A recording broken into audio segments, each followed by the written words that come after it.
Jai Hind students, in this video session you will learn about the replication of DNA. The Watson and Crick model, double helical model of the Watson and Crick, proved itself about the replication nature of the DNA.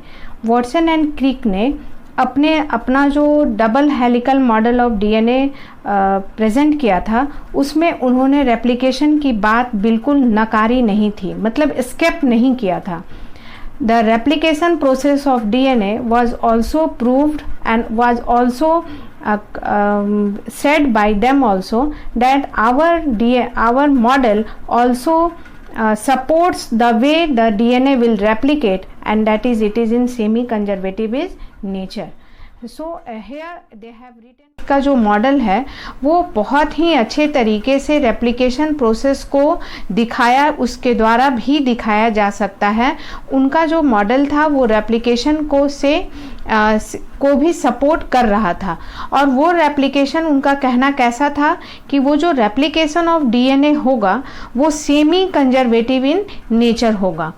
तो जब DNA का double helical model Watson and Crick के द्वारा दिया गया, this is Watson and Crick double helical model, जिसमें nitrogenous bases, दोनों strand के नाइट्रोजनस बेसेस जो थे वो हाइड्रोजन बॉन्डिंग से कंबाइंड थे.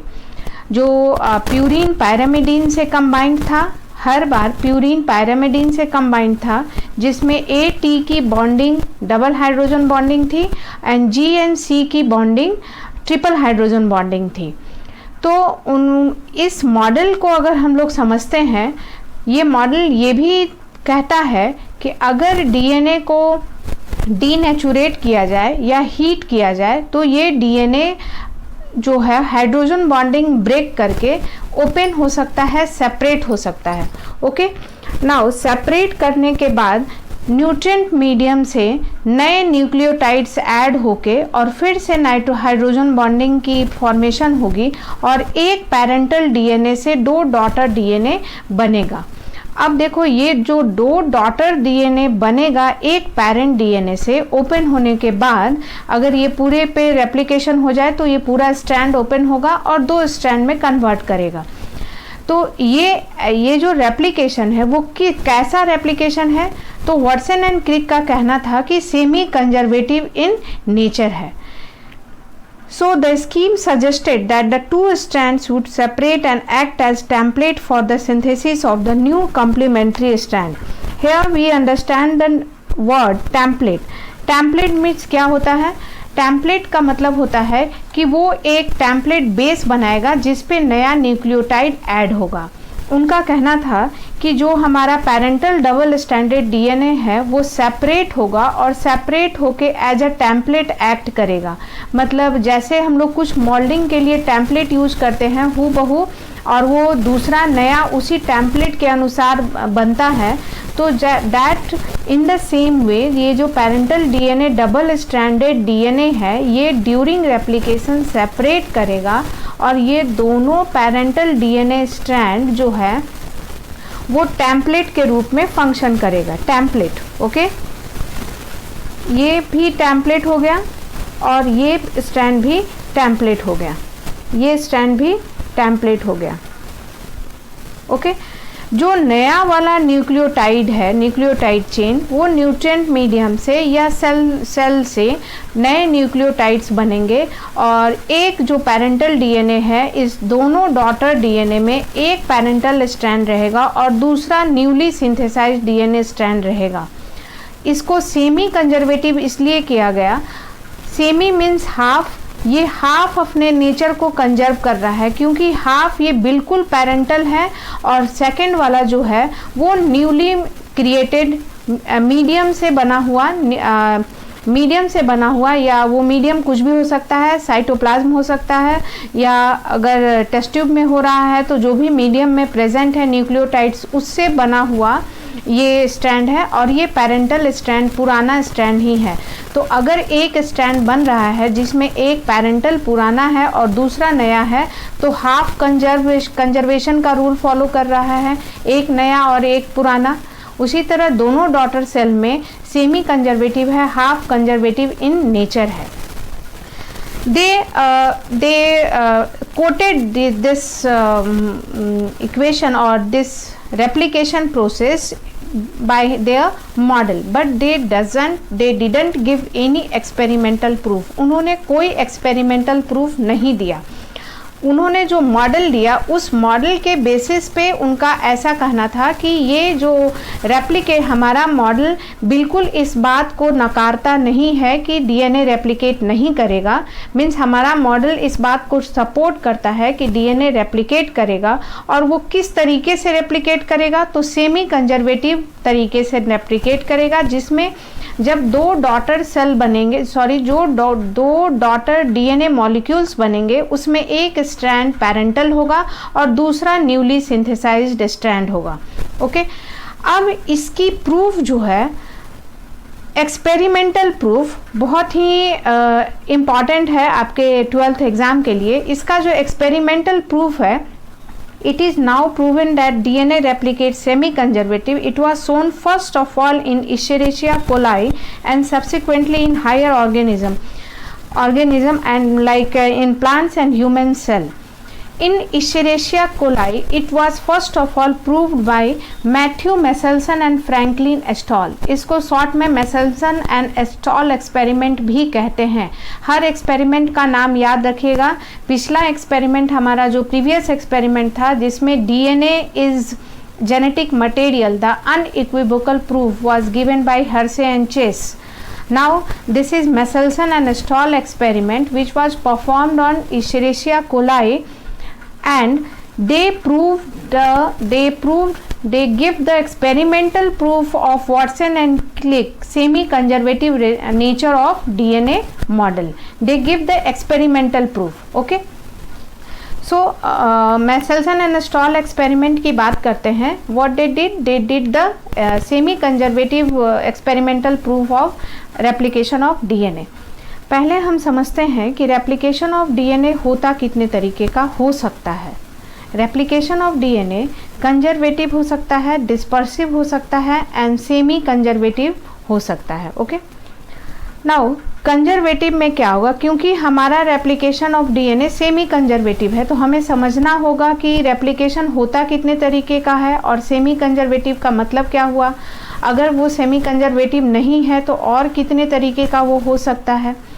तो एक हमारा रेप्लिकेशन है वो कंजर्वेटिव नेचर का होता है, जिसमें मानिए फॉर एग्जांपल ये पेरेंट डीएनए हमने लिया, और पेरेंट डीएनए से जब ये डॉटर डीएनए बनेगा तो एक तो बिल्कुल पेरेंटल डीएनए स्ट्रैंड की तरह होगा, और दूसरा जो है वो न्यूट्रिएंट मीडियम से या एक्सटर्नल मीडियम से, जो कि साइटोप्लाज्म होगा अगर इन वीवो डीएनए रेप्लिकेशन हो रहा है तो, और उस मीडियम से न्यूली सारे न्यूक्लियोटाइड्स बनेंगे. उसमें पेरेंटल स्ट्रैंड बिल्कुल नहीं जाएगा, और पेरेंटल ओल्ड स्ट्रैंड एक बिल्कुल same as parent DNA strand रहेगा, और दूसरा न्यूली सिंथेसाइज्ड डीएनए स्ट्रैंड रहेगा.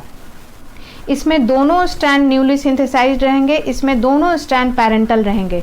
So it is completely 100% conservative in nature. इसमें पेरेंटल डीएनए बिल्कुल डिस्टर्ब नहीं हुआ, सेकंड डॉटर डीएनए में भी बिल्कुल कंजर्व्ड रहा. नाउ डिस्पर्सिव, एक दूसरा तरीका है रेप्लिकेशन का, वो है डिस्पर्सिव इन नेचर. उसमें क्या होगा, आपके ये जो पेरेंटल स्ट्रैंड है वो टूटेंगे और न्यूट्रिएंट मीडियम से नए वाले स्ट्रैंड बीच बीच में जुड़ जाएंगे. तो ये डिस्पर्सिव होगा, मतलब फैला हुआ, नॉट कंजर्विंग इन नेचर. इसमें बीच बीच में नए वाले स्ट्रैंड और नए न्यूक्लियोटाइड्स जुड़ेंगे. मीन्स कुछ हिस्सा पेरेंटल डीएनए का रहेगा तो कुछ हिस्सा न्यूली सिंथेसाइज्ड डीएनए रहेंगे, फिर कुछ पेरेंटल डीएनए तो कुछ न्यूली सिंथेसाइज्ड. एक ही डीएनए में सेवरल पार्ट्स में रहेंगे, नॉट अ सिंगल स्ट्रैंड. जैसे सेमी कंजर्वेटिव में हम जाएंगे तो कंप्लीट वन स्ट्रैंड नया और वन स्ट्रैंड पेरेंट का रहेगा. इसमें क्या रहेगा, डबल स्ट्रैंड है. डबल स्ट्रैंड में दोनों स्ट्रैंड में कुछ पार्ट पेरेंट के, दोनों स्ट्रैंड में कुछ पार्ट नए. So it is dispersive in nature. This replication is dispersive in nature. Now come to the semi conservative, जो हमारा डीएनए रेप्लिकेट करता है, that is in semi conservative in nature. And इसी को प्रूव किया था आपके Matthew Meselson and Franklin Stahl ने. और उनका एक्सपेरिमेंट इसी सेमी कंजर्वेटिव इन नेचर जो कि वॉटसन एंड क्रिक ने अपने मॉडल के द्वारा केवल कोट किया था, प्रूव नहीं किया था, उसको इन्होंने प्रूव किया। Then what is this semi conservative? This is parental DNA, means किसी सेल का ये ऑलरेडी प्रेजेंट डीएनए है, वो सेल अब डिवाइड करने जा रहा है। तो जब सेल डिवाइड करने जाएगा तो एस फेज में उसका डीएनए रेप्लिकेट करता है, हमने पढ़ा है। तो उसमें रिप्लिकेशन कैसे होगी? ये दोनों स्ट्रैंड सेमी कंजर्वेटिव वे में दोनों स्ट्रैंड सेपरेट होगा और एक नया न्यूट्रिएंट मीडियम से जो स्ट्रैंड आएगी वो बिल्कुल कंप्लीट एक नया स्ट्रैंड न्यू रहेगा और एक स्ट्रैंड उसका हूबहू पेरेंट स्ट्रैंड रहेगा। उसी तरह जब दो डॉटर सेल बनेंगे तो एक स्ट्रैंड आपका ये पेरेंटल स्ट्रैंड रहेगा और दूसरा स्ट्रैंड आपके न्यूट्रिएंट मीडियम से ये स्ट्रैंड न्यूक्लियोटाइड्स मिलेंगे और ये नया बिल्कुल नया स्ट्रैंड रहेगा। तो one old one new. So here the parental nature in the both daughter cell is being conserved in a half manner because one strand is parental and the other strand is completely newly synthesized DNA.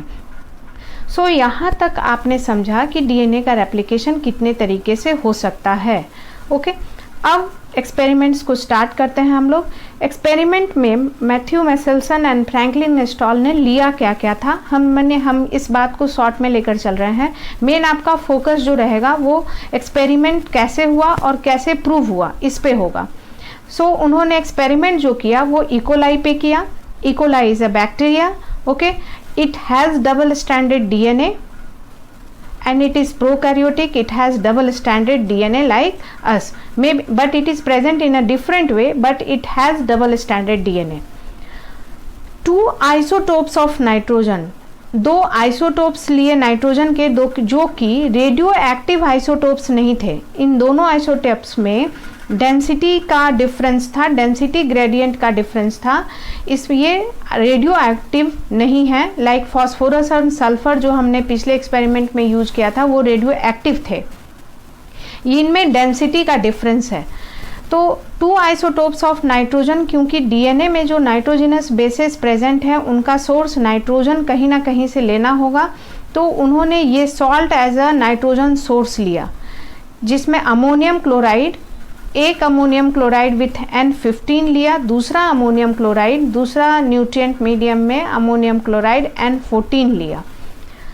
तीसरा calcium chloride, important है ये, calcium chloride एक medium लिया जब जो उन्होंने ultra centrifugation tube में इसको as a salt medium use किया जिसमें डीएनए को रोटेट कराया गया, डीएनए को रखा गया और उसमें अल्ट्रा सेंट्रीफ्यूज उसे किया गया।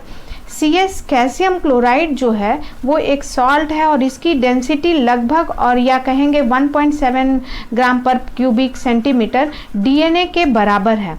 इसमें क्या होगा, जो हैवी डीएनए होंगे वो इसमें प्रिसिपिटेट कर जाएंगे, सेडिमेंटेशन उनका हो जाएगा। जो चीज़ हैवी रहती है वो सेडिमेंट करता है, बैठता है, सिंक करता है, डाउन जाता है, और जो चीज़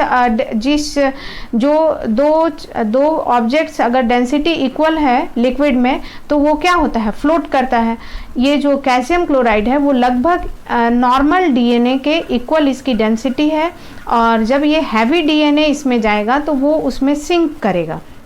So it is a medium used for ultra centrifugation of DNA and it is calcium chloride CaCl whose density is equal to the DNA density. Now एक फोटोग्राफिक प्लेट उन्होंने लिया एंड अल्ट्रा सेंट्रीफ्यूगेशन ट्यूब हुआ। Photographic plate वगैरह NCERT में नहीं लिखा हुआ है, कुछ एक्सपेरिमेंट्स का स्टेप स्किप किया गया है, लेकिन डीप में अच्छे से समझने के लिए आपको ये प्रोसेस समझना होगा कि उन्होंने कम्प्लीटली ये एक्सपेरिमेंट किया कैसे है। Now come to the first point of NCERT. They grew E. coli in a medium containing ammonium chloride. Here N15 is the heavy isotope of nitrogen as the only nitrogen sources for many generations. तो इसकी शुरुआत हम अच्छे से करेंगे। पहले तो हमारे नेचर में जो बैक्टीरिया प्रेजेंट है E. coli वो सिंपल बैक्टीरिया होगा और उसका DNA जो होगा वो सिंपल DNA होगा, दैट इज कंटेनिंग N14, उसको पहले उन्होंने कलेक्ट किया। ओके, कलेक्ट करने के बाद उसको अपने लेबोरेटरी में एक आर्टिफिशियल मीडियम न्यूट्रिशन मीडियम बनाया, जिसमें न्यूट्रिशन जो नाइट्रोजनस सोर्सेस के तौर पे जो यूज होगा उसमें डाला ammonium chloride, heavy ammonium chloride. क्योंकि जब इसका ये बैक्टीरिया इसमें ट्रांसफ़र होगा और न्यूट्रिएंट मीडियम दिया जाएगा तो ऑफ कोर्स बैक्टीरिया ग्रो करेगा, डिवाइड करेगा। और बैक्टीरिया क्या है, यूनिसेलुलर है। इसके डिवीज़न का मतलब कि ये 1 से 2 बन गया, और जब भी डिवाइड करेगा 1 सेल से 2 सेल बनेंगे तो उसके डीएनए भी डिवाइड करेंगे, डीएनए रेप्लिकेट करेगा। और किसी ना किसी तरह जब हम इसका और इसका डीएनए को एक्सट्रैक्ट कर लेंगे तो हमें डीएनए की डेंसिटी कैसे कैल्शियम क्लोराइड में वो कहाँ वो प्रेसिपिटेट कर रहा है या उसका बैंड कहाँ बन रहा है ये दिख जाएगा। आप एक बात ध्यान दें, ये नॉर्मल इकोलाई है जिसका डीएनए होल डीएनए कंटेंट सारे डीएनए जो हैं उसमें N14 नाइट्रोजन होगा।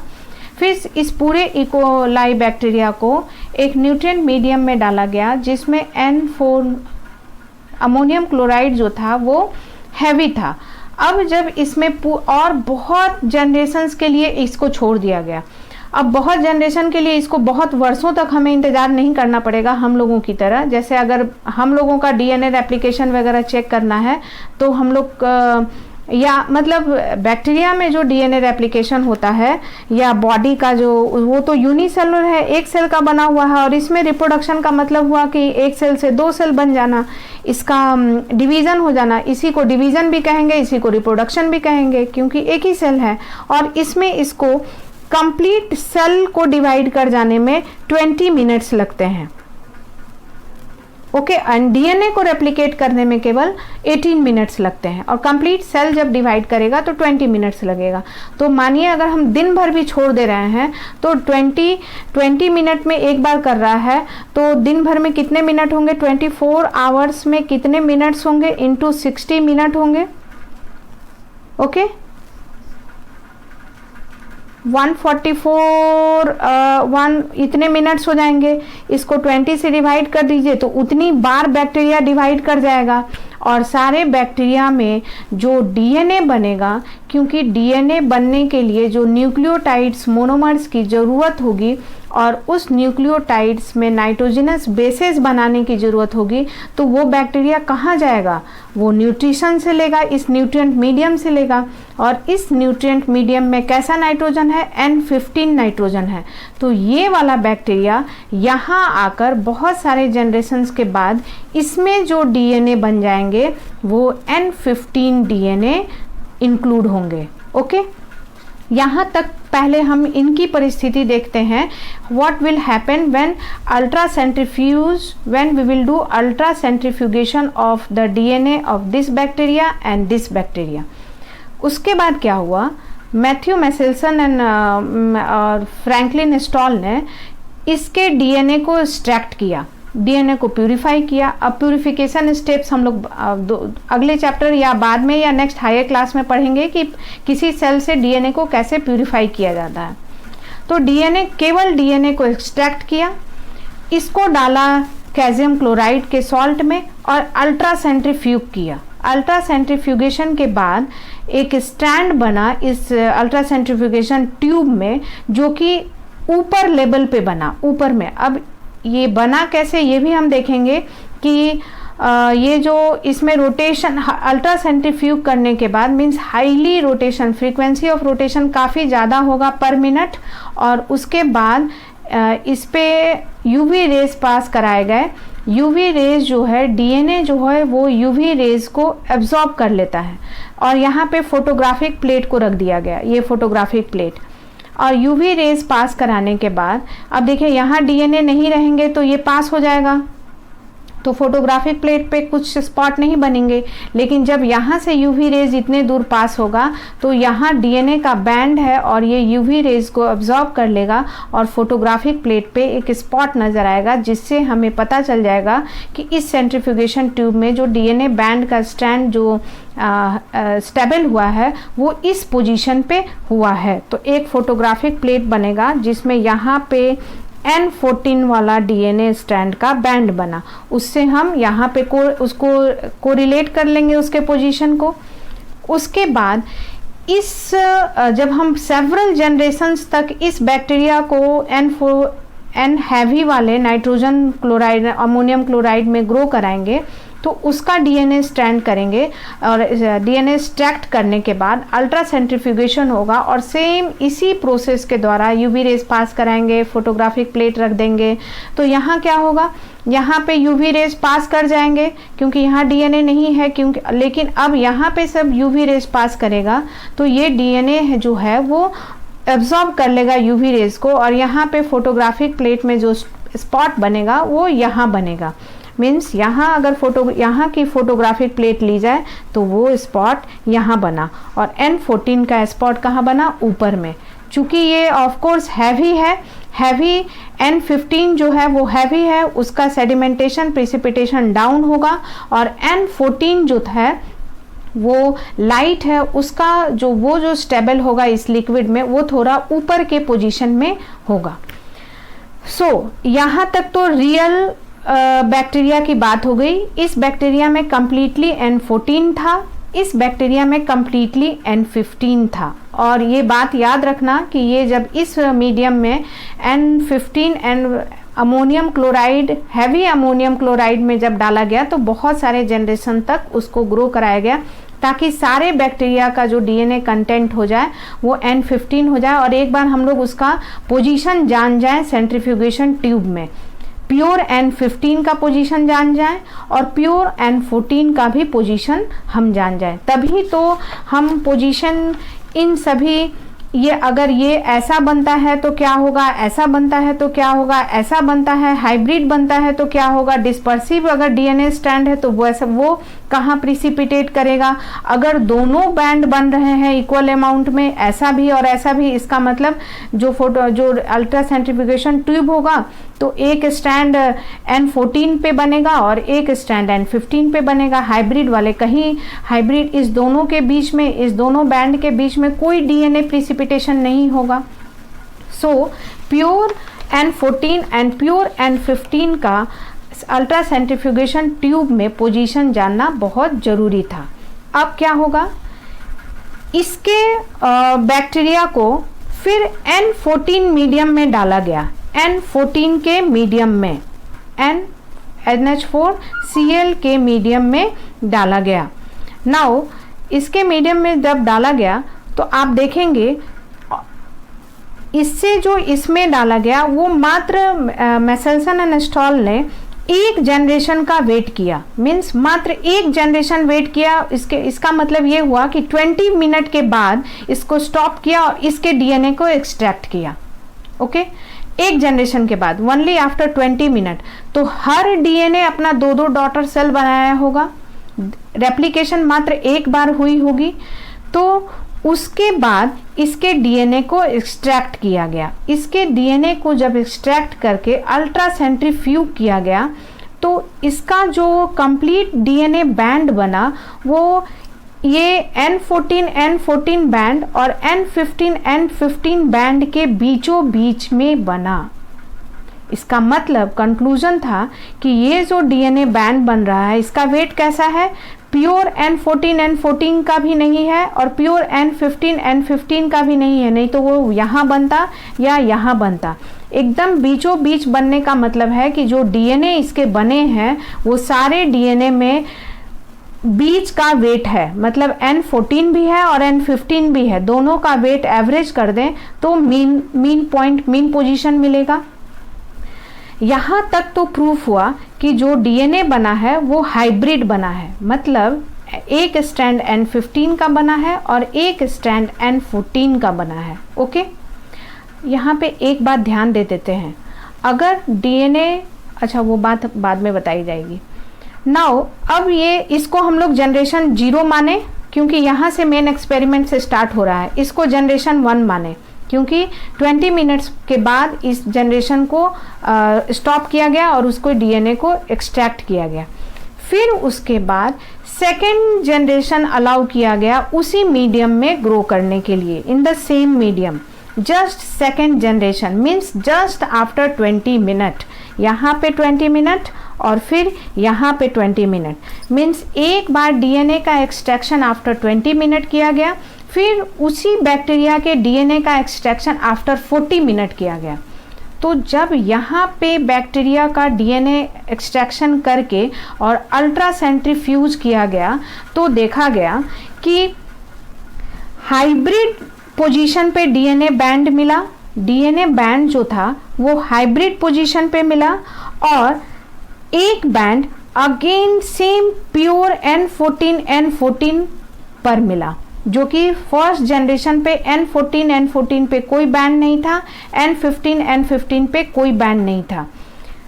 सेकेंड जनरेशन में हाइब्रिड के बैंड पे भी बैंड्स मिले सेम पोजीशन पे, और फिर जो इनिशियल जो बैक्टीरिया था जिसमें N14 मीडियम N14 डीएनए था वो N14 कंप्लीट प्योर वाला डीएनए फिर वही बैंड इसमें भी मिल गया।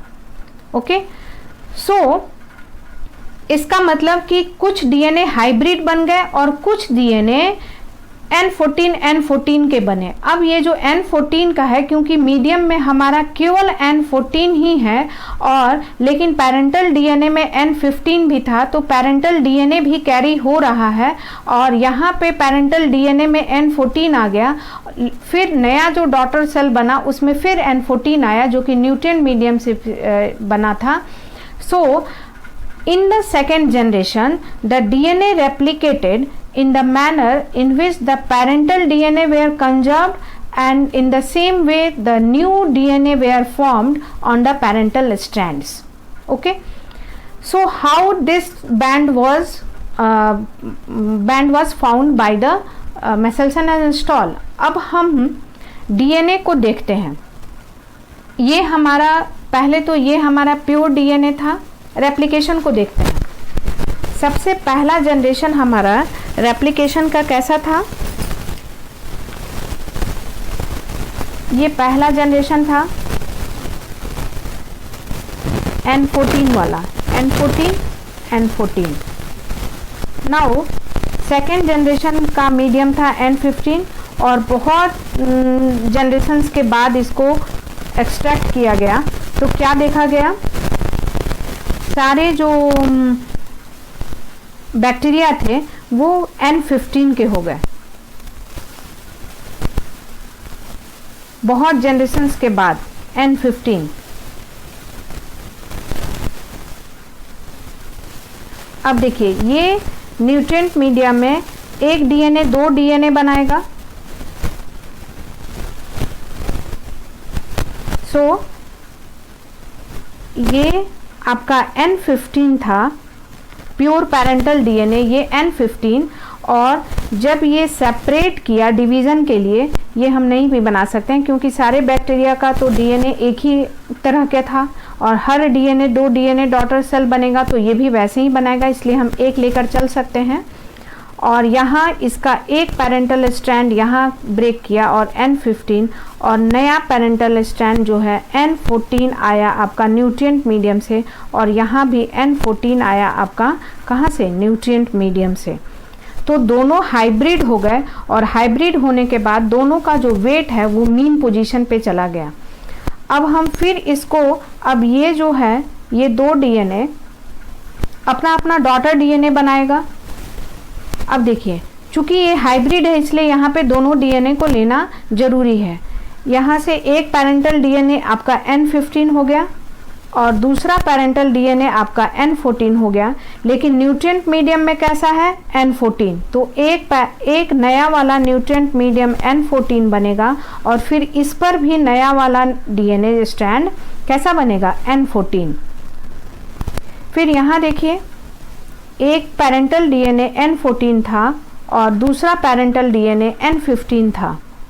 अब एक जो नया वाला बनेगा वो भी N14 बनेगा, क्योंकि न्यूट्रिएंट मीडियम में यहाँ पे आप देखो थर्ड के न्यूट्रिएंट मीडियम में भी N14 है, सेकेंड जनरेशन का न्यूट्रिएंट मीडियम भी N14 है और यहाँ पे भी आपका N14 आएगा। अब आप देखो ये कंप्लीट N14 स्टैंड बन गया और ये कंप्लीट N14 स्टैंड बन गया और दो स्टैंड आपके हाइब्रिड बन गए, बने सेमी कंजर्वेटिव अगर लेकर चल रहे हैं तो। उसी तरह in the same way this physical हम यहाँ पे पेंसिल से कर दिखा रहे हैं। फिजिकली अगर हम लोग जैसे आपका वाटसन एंड क्रिक ने दिखाया था, फिजिकली ऐसे लिख कर दिखाया या मॉडल से समझाया कि ऐसा होगा, उसको एक्सपेरिमेंटली ये इसका प्रेजेंस अल्ट्रा सेंट्रीफ्यूगेशन ट्यूब में मीडियम में जहाँ पे हाइब्रिड के पोजीशन पे हाइब्रिड बैंड स्टैंड आए और प्योर बैंड के स्टैंड में सेकेंड जनरेशन में प्योर बैंड भी आ गया और हाइब्रिड बैंड भी आ गया, जो कि अगर हम ऐसे फिजिकली कर रहे हैं, सेमी कंजर्वेटिव को फॉलो कर रहे हैं, तो सेम वही बन रहा है जो कि हमको एक्सपेरिमेंटल में मिला था। ओके, मान लेते हैं कि अगर डीएनए कंजर्वेटिव होता तो सारा डीएनए कंजर्वेटिव होता तो सेकेंड जनरेशन में क्या होता, कंजर्वेटिव में आपका कैसा बनता है 50% आपका प्योर N15 पे आता और 50% आपका प्योर N14 पे आपका प्रिसिपिटेट होता। ओके, तो बैंड कैसा आता है यहाँ पे, एक N15 के पास और एक N14 के पास, जो कि नहीं आया। तो कंजर्वेटिव सेकेंड स्टेप में ही डिस्कार्ड हो गया, इसको नहीं माना गया, क्योंकि कंजर्वेटिव रहता तो बैंड एक ही अल्ट्राफ्यूगेशन ट्यूब में एक बैंड N14 बनता और एक N15 बनता, बिल्कुल conservative in nature parental DNA. But यहाँ पे ये बैंड नहीं आया, सो conservative nature of DNA replication is discarded at the second level itself. But अगर डिस्पर्सिव होता तो डिस्पर्सिव में ऐसा ही मिलता, क्योंकि डिस्पर्सिव में क्या है, हाइब्रिड डीएनए ही बनते, ऐसे अलग अलग स्ट्रैंड में नहीं बनते, लेकिन दो स्ट्रैंड में इसी में हाइब्रिड इसी में घुसा रहता N15 तो भी ऐसा ही बैंड मिलता। इसीलिए यहाँ पे dispersive nature of DNA replication prove नहीं हो पाता है, इसलिए मेसोल्सन एंड स्टॉल ने थर्ड स्टेप भी लिया, जिसमें सेकेंड जनरेशन तक गए ताकि डिस्पर्सिव को डिस्कार्ड किया जा सके। क्योंकि अगर डिस्पर्सिव रहता तो हर डीएनए जो है वो ऐसा ही बनता जाता, इसका बैंड का लेंथ मोटा होता, क्योंकि डीएनए का अमाउंट बढ़ता जाता रेप्लिकेशन के बाद, तो यहीं पे बनता, बैंड का लेंथ मोटा होता जाता।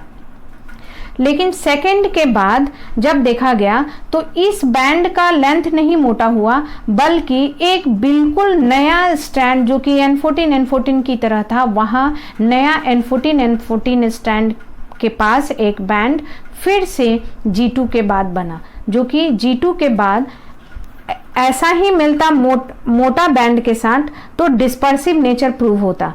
लेकिन यहाँ पे ऐसा नहीं मिला, ये इसके साथ साथ N14 प्योर डॉटर सेल की तरह प्योर पेरेंटल डीएनए जो कि न्यूट्रिएंट मीडियम से यूज हुआ था, वैसा दो बैंड सेपरेट बैंड बन गए। इसका मतलब चार डिफरेंट टाइप्स ऑफ बैंड बन रहे हैं, जिसको हम लोग ऐसे मॉडल से प्रूव किए थे।